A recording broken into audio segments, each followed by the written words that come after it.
Shalom, selamat malam. Bersama saya Yosi Arifin. Renungan malam hari ini dari Pendeta Dr. Erastus Sabdono yang berjudul Merasa Puas. Kalimat sudah selesai juga berarti bahwa setiap hari tugas yang Tuhan berikan kita penuhi. Pasti ada tugas, ada bagian. Memang ada rancangan Allah yang harus dipenuhi dalam jangka panjang. Tetapi ada rencana jangka pendek dan sangat pendek yang harus kita selesaikan day by day. Itu adalah tindakan menghormati Tuhan. Banyak orang terbalik. Ini karena penyesatan dan penipuan dari kuasa gelap. Masih merasa menggantung karena belum punya jodoh, belum punya anak, utang belum terbayar, masih bingung dengan rencana mau menikah atau mau pindah rumah. Rasanya itu hal yang mutlak harus selesai. Kalau itu sudah selesai barulah ia merasa puas. Sejatinya orang seperti ini tidak menghormati Tuhan. Mestinya seseorang merasa puas kalau dia sudah selesai dengan Tuhan. Yang lain belum selesai, tidak masalah. Sebab tidak ada yang mutlak kecuali Tuhan. Tetapi yang harus selesai urusan kita dengan Tuhan. Seperti seorang pasien tidak akan pernah mengalami perubahan kalau ia tidak berperan memenuhi anjuran dokter. Dikasih obat harus diminum 3 kali sehari, dia minum 3 kali sebulan. Tidak boleh makan lemak, masih makan lemak. Disuruh olahraga 30 menit jalan kaki supaya tidak stroke, tidak dilakukannya. Maka jangan berharap bisa sembuh, membaik saja tidak. Demikian juga dengan kita. Disuruh berdoa, tidak berdoa. Tidak ada yang mutlak selain Tuhan. Yang lain masih mengganjal. Tidak masalah. Namun bukan berarti kita boleh lari dari tanggung jawab. Biasanya malam hari sebelum tidur, kita selesaikan dengan Tuhan. Tetapi lambat laun nanti, setiap saat kita sudah selesai. Saat kita berbuat salah, kita minta ampun. Selesai. Jadi kalau meninggal di saat itu, kita sudah siap. Kita tidak bisa bilang kepada Tuhan, "Ya Tuhan, tolong jangan aku meninggal dunia hari ini. Besok pagi saja atau malam nanti setelah saya berdoa, baru Tuhan cabut nyawaku." Tidak bisa. Maka kita harus selesai dengan Tuhan. Pengampunan yang Tuhan berikan harus membuat kita takut akan Allah jika melakukan kesalahan itu lagi. Maka kita harus memiliki pemahaman bahwa pengampunan diberikan agar kita mengalami perubahan bukan sekedar menghapus dosa. Kesucian itu bukan hanya berarti bersih. Kesucian memuat pengertian potensi untuk bertindak selalu sesuai dengan pikiran dan perasaan Allah.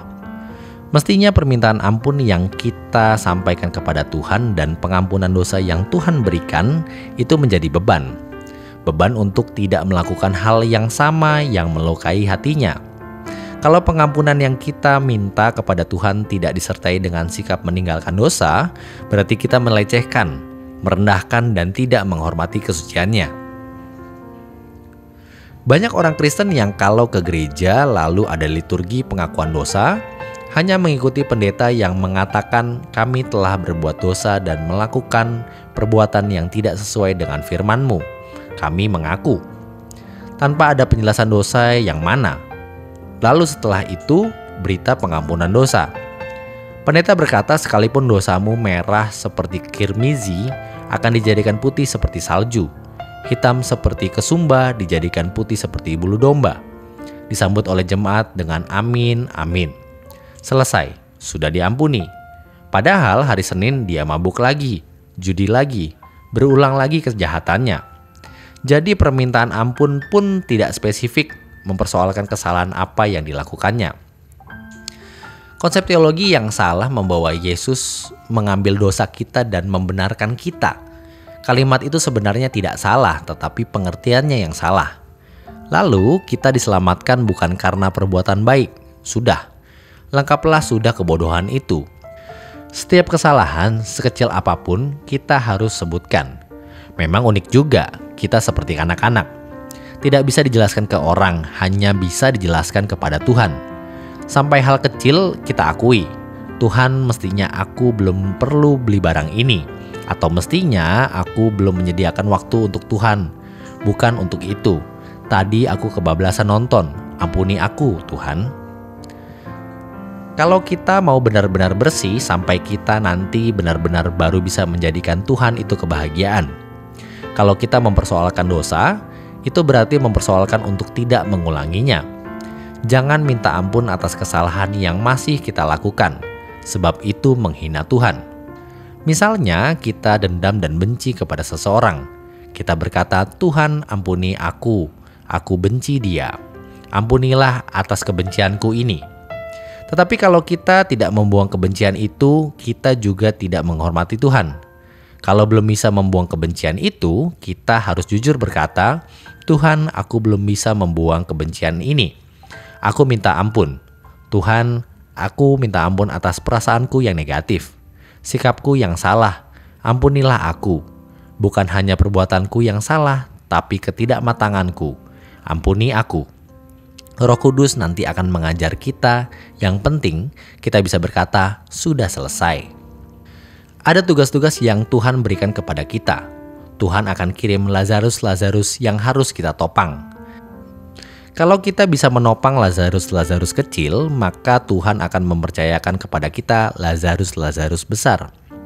Tuhan akan berkata, apa yang kau lakukan terhadap saudaramu yang membutuhkan pertolongan, itu perbuatanmu kepadaku.